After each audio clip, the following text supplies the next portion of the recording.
Hello, I'm Abby Burns, and I am here to talk about The Alchemist by Pablo Coelho.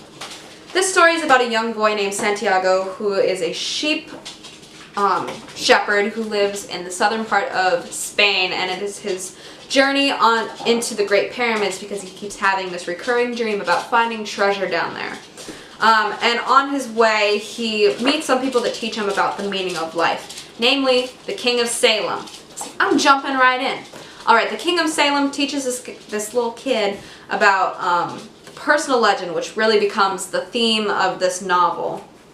The personal legend is described as, well, the King of Salem says this: whoever you are, or whatever it is that you do, when you really want something, it's because that desire originated in the soul of the universe. It is your mission on Earth. Yes, so this leads me into the 3 Ds that are kind of the main themes of it, and those are dreams, desire, and destiny. Dreams has already kind of been covered. It's about, like the dreams that awoke or made Santiago realize that he needs to go to the pyramids, and it kind of sets this whole story in motion. And throughout the novel, it's also seen as like, it's the big thing of like, follow your dreams, which I know sounds cheesy, but hey, I get it. Secondly, we have that desire that the King of Salem just talked about. This leads me to the Crystal Merchant, which is this guy that Santiago meets in Tangier, and he starts to work for this Crystal Merchant. However, Santiago realizes that they're pretty different, because this Crystal Merchant, he knows that his personal legend is to go to Mecca, take a pilgrimage to Mecca, and for like a religious aspect. However, he stays in Tangier and just is really passive about it and does nothing with it. So, yes. However, Santiago has loads and loads and loads of desire.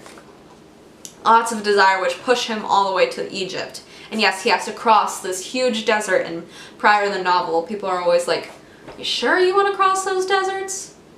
You sure? They're kind of dangerous." And here we meet thieves and stuff, like, and lots of hardships and omens, bad omens that like try to keep Santiago and the people he's traveling with away from their personal legend.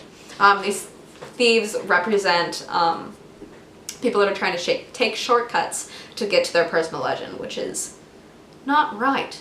It's your destiny. You're gonna get there at some point, and that leads me, yes, to destiny.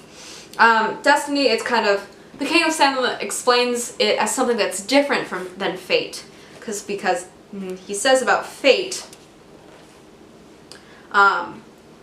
he says that this is like the world's greatest lie, that at a certain point in our lives we lose control of what's happening to us, and our lives become controlled by fate.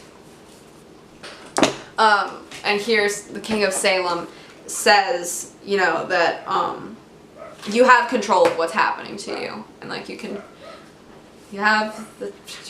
change your fate. It's brave. Yes. Yes.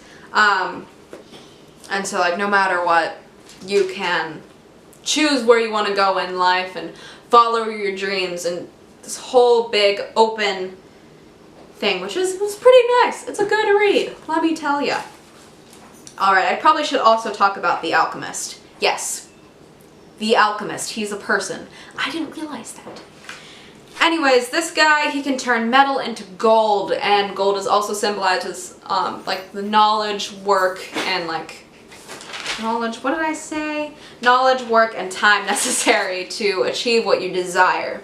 And we also see that on the King of Salem's gold breastplate. He's the one that taught Santiago about the personal legend, so obviously, there's some ties. Anyways, the Alchemist, he, he's kind of like this, oh, is the Alchemist like a real person? Yes, he is. And, he helps Santiago, get from the oasis in the desert, which is where the Alchemist lives, to the Egyptian pyramids, and so Santiago, like, realizes, like, oh, wait, his treasure isn't there, it's back where he originally started, which is at the old abandoned church in the southern part of Spain. And this kind of shows the religious aspect, because it's dealing with the church. It shows religion as kind of a double-edged sword. Santiago starts off like pushing himself away from the church, going to find his personal legend. However, it turns around, and as he's finding his personal legend, he returns back to the church. So, yes. That's about it. Sounds like a plan. Sounds great. Thanks for watching.